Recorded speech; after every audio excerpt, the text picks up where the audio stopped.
There is a pattern in relationships that is so specific, so deliberately constructed, that most people spend years inside it before they even know it has a name. It starts with a promise, not a small one, a future. I want to travel with you. We could build something real. I've never felt this way before. I think we're meant to be.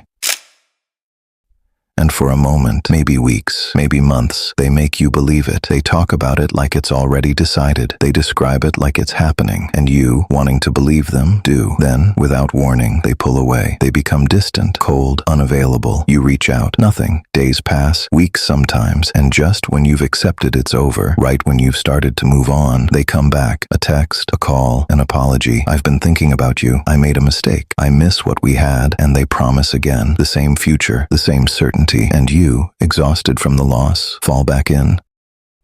This cycle has a name, and once you understand how it's engineered, you'll see the trap before you're locked inside. Future faking is not optimism. It is not a communication style. It is a deliberate tactic. It is the act of painting a specific future with another person, complete with timelines, details, and emotional certainty, with no actual intention of delivering it. The person doing it knows this before they start. They are not confused. They are not hopeful. They are not figuring it out as they go. They are constructing a narrative that feels so real, so detailed, so emotionally true, that you will do the emotional labor of believing it for them. And here is what makes it dangerous. Future faking doesn't feel like lying. A lie is something you can catch. You can test it. You can ask follow-up questions and feel the contradiction. Future faking feels like shared dreaming because they describe the future with such specificity. The place, the timeline, the small details, your brain categorizes it as a plan, not a fantasy. You start to act like it's real. You make decisions based on it. You turn down other opportunities. You stay, you invest, you wait, and when it doesn't happen, when the timeline passes or the plan quietly gets dropped, you don't feel deceived. You feel confused because nothing changed. They still talk about you the same way. They still seem to want the same thing. The difference is, they've already decided you're not getting it. They've just decided not to tell you yet.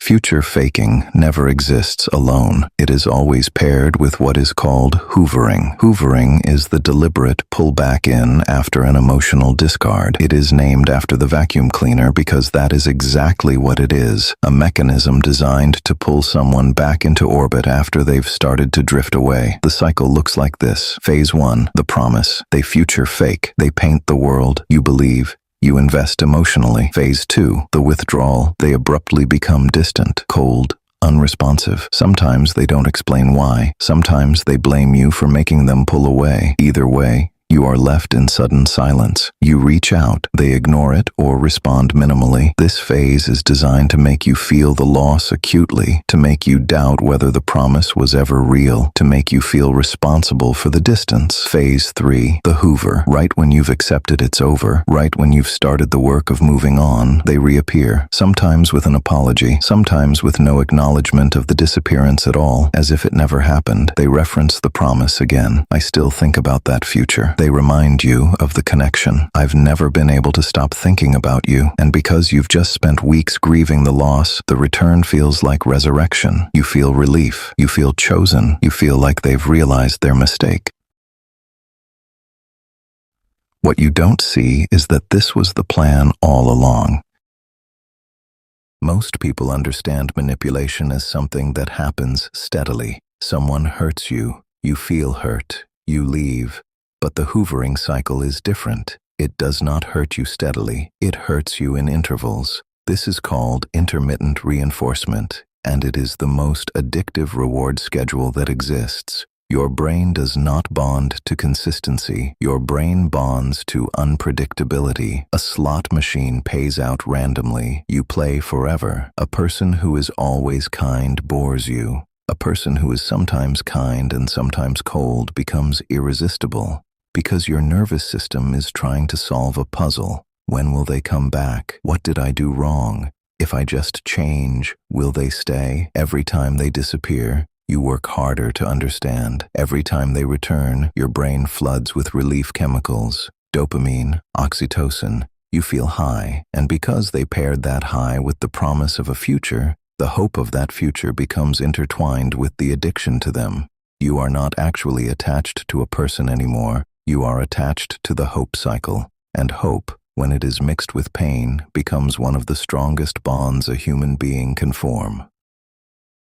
This is not a mistake on their part. People who do this are not confused about the impact. They are counting on it.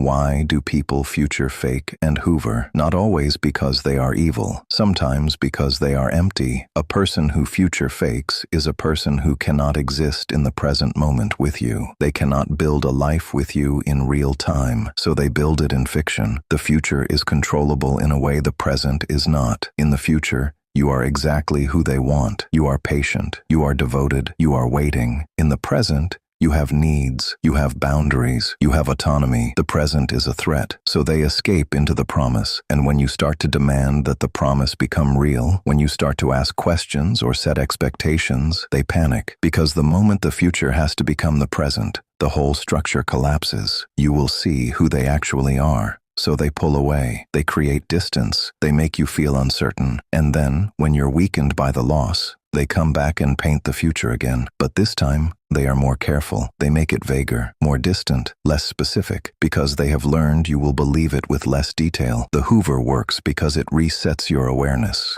It makes you forget the last broken promise and focus on the new one. It keeps you in a state of perpetual hope and perpetual deferment. You are never in the present. You are always waiting for the future. And as long as you're waiting, you are not going anywhere. That is the design. You are in a future-faking hoovering cycle if they talk about the future in detail, but the timeline never gets closer. They disappear without explanation, then return as if nothing happened. You find yourself making excuses for their absence. They're busy. They're dealing with things. I pushed too hard. You are more invested in the version of them you imagined than the person you know. You measure your self-worth by whether they're present or absent. The idea of leaving feels impossible because you'd be leaving the future, not the present. You perform a version of yourself that fits their promises instead of being the version of yourself that already exists. Every time they disappear, you believe this will be the time they don't come back, and you panic. Every time they reappear, you feel like you've won something. None of those feelings are about love. They are about trauma. You cannot convince someone out of future faking. The inconsistency is deliberate. It keeps you off balance and trying. The only exit is acceptance. The future they promised is not coming. It was never for you. It was built to cage you while they remain free. Someone who truly wanted a future with you would build it now through small, real, consistent things, not promises or talk. Action. The cruelest aren't those who say no. They're those who say yes to a future that was never real.